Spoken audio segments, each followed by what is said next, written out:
Hi, my name is Dave Dinkel. Today I'm here with Judy Kay.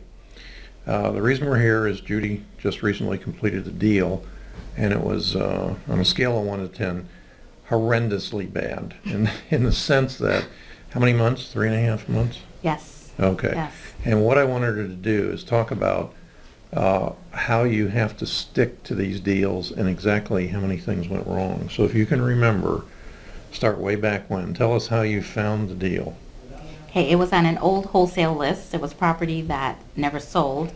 So I sent a handwritten note card to the seller, and he responded. What did he say?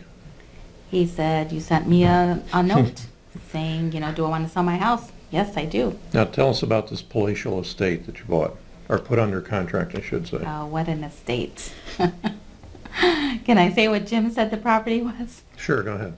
Jim said it was a piece of, what Jim always says.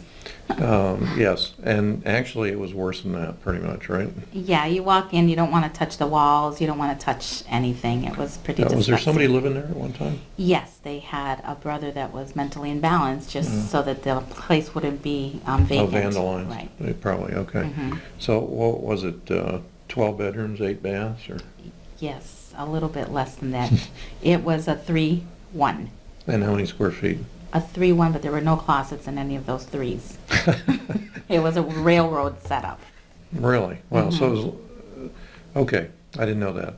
So how many bedrooms would it have been if it had closets? I mean, it had no closets? Did it have windows in each of the rooms? There was windows in each room, yes. Okay, so technically it's a 0-1.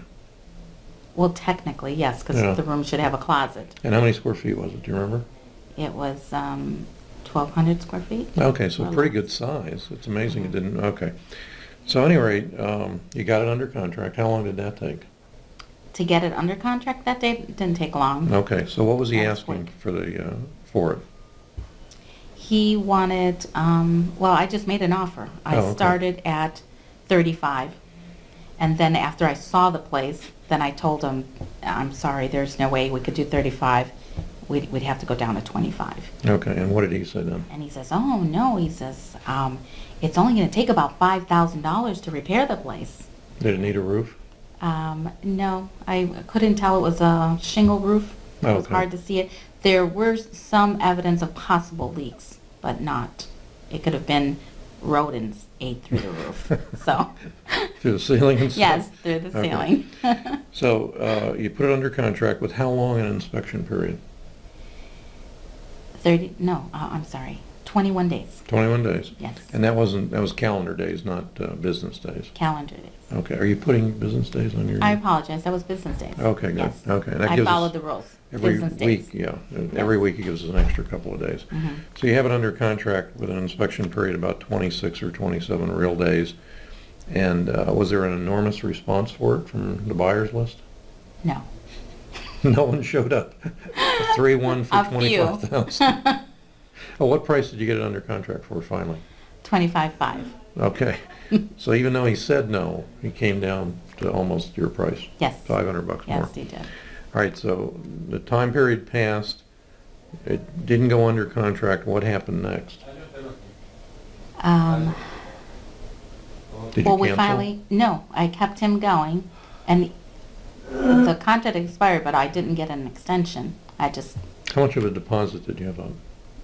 Of my deposit? $1,000. Okay, so but it was an escrow deposit? Yes. It was one you used multiple times? Yes. Okay. So when did we finally, that was 4 months ago almost, when did we finally get it under contract? The first time, it was under contract a couple of times, was it not? Yes, it was under contract 3 times. With end buyers? Yes. So the end buyers would put it under contract, then they'd go see it. Yes. And they were shocked. Probably. To say the least, maybe. So all of this time, months later, the poor seller is trying to figure out what's going on in essence. Right. He was pretty good. I mean, I says, I'm coming by, with a couple of business partners, and we need to look at some stuff, and he was like, okay. So finally what happened? We found a buyer that, let's talk about how you found the final buyer that you got. Okay. I looked in Real Facts for buyers that had purchased in that area, And then I sent them a handwritten note card with a flyer of the property. So what you did was in Reafax or probably some other places you can find within a half-mile radius or 1-mile radius. Do you remember what you used? I actually just went within that neighborhood, like the subdivision. Oh, okay. You can look in there and see anyone that paid cash for a property and bought 2 or more properties. And the assumption is they're investors. If they paid cash, bought 2 or more properties, they're not living in 2 different homes, and you mailed to them, and lo and behold, this guy showed up. Yes, actually he was excited about my method of reaching him. Okay. He said he was going to steal that idea. Okay.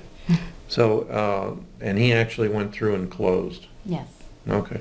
And the profit was about 9,000? No, 6,200. Okay. What did you sell it for? What, was it like 30? 34. Oh, 34, okay. All right. So it took 3.5 months or almost 4 months. Almost 4. And you stuck to it. Yes. Seller disappeared and everything.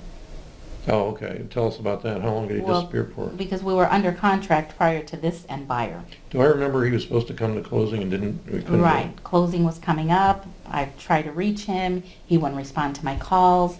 So then I went to hunt him down because he owned several homes. So we went knocking on his doors. And his vehicle was in one of them. So I know he knew I was there. And it's funny because he said, "Oh, I saw you in the camera," because he had cameras. And but he didn't claim to be home though. Yeah. So anyway, so he finally did call me probably almost 2 weeks later after closing was supposed to have happened. Oh, okay. And he said... So you held on to your end buyer for that time and you finally got the seller to come to closing. Right. I lost the end buyer just before that because that was a different end buyer. Yeah, that was another end buyer. So I lost that end buyer. Okay. So now the seller reappears and says, and I said, "What happened?" And he gave me some crazy story. And then he said, "Well, I still want to sell you. You still want to buy?" And I said, "Yes." So then we just continued from there. And I think the important aspect of this is not it was a giant profit or anything like that. It was your persistence and determination to get the darn thing done. Yes. And it wasn't just my persistence. I mean, with you guys behind me, you guys won't let me quit. Because the couple of times I said, "Oh, I need to just let this go. This is going on too long." And, I was reminded that if I let go, someone else is just going to pick it up. Yeah, somebody else is going to do it, yeah. And the biggest reason for failure in any business or in real estate investing is people quit. They come up with excuses about, "Oh, I'm just tired, it doesn't work," all kinds of things. But I acknowledge you for sticking to it, even if we were prodding you along. Yes. Anything you might want to say to somebody that's thinking about it or that is doing it?